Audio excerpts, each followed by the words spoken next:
Welcome back to another video, and I'm talking about the problem with anybody from Naruto Shippuden or even the first part of Naruto coming back into the Boruto franchise.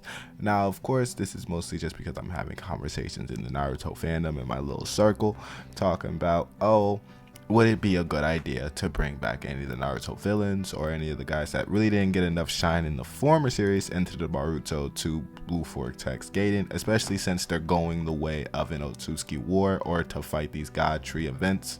And you see that the Boruto generation is just insanely weak. To be fair, only Boruto, Mitsuki, and Kawaki, Damon, Ada are the only real threats towards any of their new enemies. Of course, where Damon and Ada are more like a neutral than to protect the leaf, and Kawaki is going to protect the leaf, but he wants to kill the Boruto first. So we know how that's going, right? And I'm going to tell you why that is basically the worst idea in the book. Because Naruto, especially Naruto Shippuden, was a power creep. It was to mostly embrace to get to that next enemy. Itachi, Pain, you go to Nagato. From Nagato, you go to Obito. From Obito, you went to Madara. And then Madara, you go to Kaguya, which was the only standpoint on that. The only villain or anybody that you can bring back from past Naruto's is Kaguya. She is Kaguya, Hagoromo, and Hamura. And Toneri, if we ever see him again. He made a special cameo and bounced for real. But he is they are the only people from any of the Naruto titles that should be brought back into the main story, because they're the only ones who are a major threat to the Otsutsuki and kill the Otsutsuki without them having the threat of being reincarnated through the Karma Seal. But if they do bring them back via reanimation, of course, it would still make no sense. Because reanimation doesn't bring them back to full power. It brings them back to almost half, if not maybe 75% of their former power when they're alive, just because it's easier to control them. Of course, there's some people that can override the reanimation jutsu, but they still don't have their power from when they were alive. They're still dead. Now, does that pose any issue to the Otsutsuki? Maybe, because originally, when at least Kaguya's plan was to have the White Zetsus take part of a war against the Otsutsuki when they were to come for her eventually. That was her plan. And now we know the White Zetsus are not strong enemies. They're not strong at all. They override you with numbers. They override you to fight and keep fighting. There is no end to White Zetsus in any bit of understanding. Reanimations are sort of the same way. Now, of course, you can't use the White Zetsus no more because they are just, they're human experiments.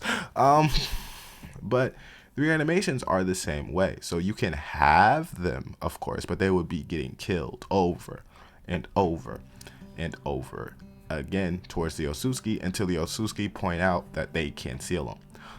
Because the only way to really damage a reanimation or to stop a reanimation from consistently, regenerating is by using the truth-seeking orbs or that staff of Kiyoboto, because they are able to negate the reanimation jutsus just because they're just sage chakra, so they can destroy any jutsu within anything. So that's the only way to damage a reanimation without letting them, regenerate as fast or regenerate at all. We see that with how Obito was able to stop the Hokage from generating in their fight against him and Guy. You saw Minato, you saw Hashirama.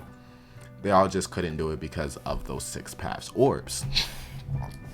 Now, yeah, they shouldn't do it.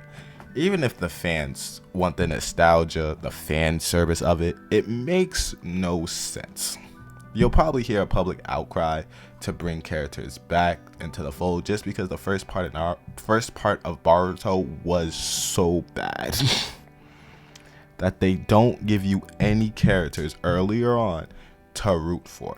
For example, the early part of Naruto, you still become fans of Itachi even before learning his backstory. Kisame, Jiraiya, Hiruzen, Sasuke, like you fall in love with most of the Naruto characters that were written in the first part, where it's memorable and you want to see them more and more. I mean, it's been it's been almost 10 years since Naruto has ended, and been longer since Itachi and Minato died. People still want more content for them, shown in that one-shot manga poll that they had a couple of years back.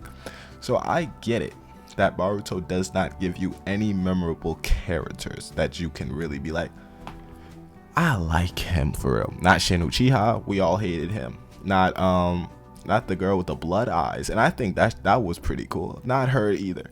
That was for that Sasuke one shot in a couple of earlier episodes. Toneri was introduced. We want him back. We want Toneri back. But for some reason, they just won't write him into the story at all. He was just there to be a cameo and a warning and bounce out. But I would like to see more of him.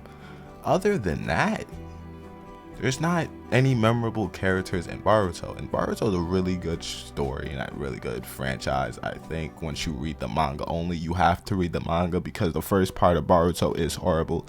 So hopefully they make up with that when 2 Blue Vortex drops, rather this year or next year. They have enough manga content, I think, to not hopefully follow that filler arc, the fillers, because that's what Boruto did, and it was just not good at all. But other than that, let's not bring him back. I think Naruto's story was told. We all love these characters and we want to see more of these characters. We should be able to see more of these characters in the future. Just for Boruto's time, it makes no sense. They're fighting legit aliens. They're facing God, trees, walking. The only ones who should be brought back into this story from Naruto, Hagoromo, Hamura, and Kaguya. And Hagoromo won't do it because he's technically dead. He can summon himself into the human realm, but he can't really, counter, like he can't do anything on the human realm where he can use his powers. He could give them away, but he can't really interact as much. Hamura's been dead for a couple of years. So we don't, but besides those two, nah. And Kaguya I think will come back. Which y'all have seen that video earlier. I seen that video last week, my fault. Anyway, like, subscribe, and I'll see you in the next one.